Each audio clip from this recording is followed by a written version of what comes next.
The silence in Ilara's house was a physical presence, thick and heavy with the dust of forgotten laughter. It was a silence I'd come to know well in the 3 months since her son, my best friend Leo, had been gone. I'd come over that Saturday under the pretense of fixing a leaky faucet, but we both knew I was really there to fix the unbearable quiet. I found her not crying, but simply staring out the kitchen window, her shoulders slumped under the weight of a grief so profound it seemed to bend the very light around her. On a reckless, impulsive whim, desperate to shatter the gloom, I gestured around the empty house and joked, "You know, if all these well-meaning relatives keep prying, I could always pretend to be your new boyfriend. Throw them off the scent." I expected a sad smile, a gentle chiding for my foolishness. Instead, Elara turned from the window, her eyes, the same shade of stormy grey as Leo's, meeting mine with a startling intensity. She looked at me, really looked at me, not as the boy who'd spent half his life in her kitchen, but as something else entirely. A slow, fragile smile touched her lips. "We'll need practice," she replied, her voice a soft murmur. "No one will buy it. If you believe that kindness and second chances can heal the deepest wounds, then please support this story by liking, commenting, and subscribing to Duranpi's Book. Your engagement helps us share more tales of the human heart." And so, the most delicate charade began.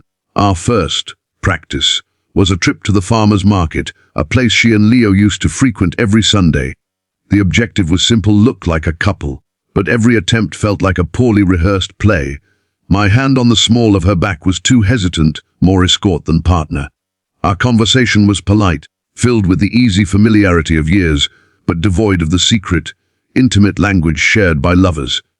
We were two ghosts trying to remember the feel of being alive. "See," she said softly, holding a ripe tomato, her voice barely a whisper over the crowd.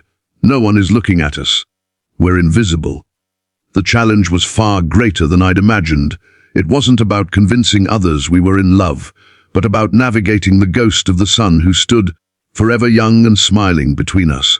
The struggle was internal, a quiet war waged in my soul. I was battling the lingering guilt of finding Ilara beautiful, not as my best friend's mother, but as a woman. Her laughter, when I finally managed to coax it out of her during a silly argument over heirloom versus hybrid corn, was a sound so rare and precious it felt like a betrayal to Leo's memory to cherish it. She was fighting her own battles, wrestling with the feeling that any moment of happiness was a betrayal of her son. We were two lost satellites, orbiting the same immense loss, afraid to break free and find a new gravitational pull. The change began not in a grand gesture, but in the small, quiet spaces we started to create. Our practice sessions evolved. We graduated from the market to cooking dinner together in her kitchen, the same kitchen where Leo and I had stolen cookies as kids. The air, once thick with sorrow, now began to fill with the scent of garlic and rosemary, and with tentative, hopeful words. We started sharing stories not just of Leo, but of ourselves, our own fears, our regrets, our small, quiet dreams for a future we were both afraid to face alone. One evening, while washing dishes, my hand brushed against hers in the soapy water. We both froze. This time, I didn't pull away. I turned my hand and let my fingers intertwine with hers. The world didn't end. Leo's picture on the mantelpiece didn't shatter. He was still there, in the curve of her smile and the echo of his name in the house, but the space around us felt new and ours. The culmination of our practice was the annual town summer fair, a place of roaring crowds and blinding lights that had always been Leo's favorite. It was our final test. As we walked through the throngs of people, the noise was overwhelming. I saw her flinch as a child's laughter echoed a little too much like a memory. I saw the past threatening to pull her under. Without a word, I stopped walking and turned to face her. I cupped her face in my hands, my thumbs gently stroking her cheeks. I didn't say, "This is just practice." I didn't say anything. I just looked into her grey, grief-tempered eyes and let my own sincerity, my own burgeoning and terrifyingly real feelings show.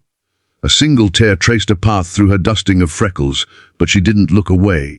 She leaned into my touch, a silent surrender. In that moment, under the garish fairground lights, the last vestiges of our pretense melted away. The performance was over. The carefully constructed wall we had built, first as a shield against grief, and then as a stage for a fake relationship, crumbled into dust. We were no longer a stand-in and a grieving mother. We were Kaelin and Ilara, two broken people who had, against all odds, found a way to hold each other's pieces together. The love wasn't a replacement for what was lost. It was a new, different and deeply precious thing, forged in the fires of shared sorrow. We walked home hand in hand, not pretending anymore. The silence between us now a comfortable, peaceful thing, filled with the unspoken promise of a tomorrow we would face together.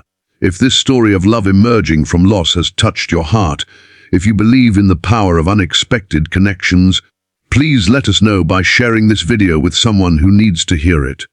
Your comment about what moved you the most would mean the world to us. We read every single comment you leave, and your words truly inspire what we create next. Please let us know your thoughts. The sun was setting as we reached her porch, painting the sky in hues of orange and purple, a brand new day already waiting in the wings.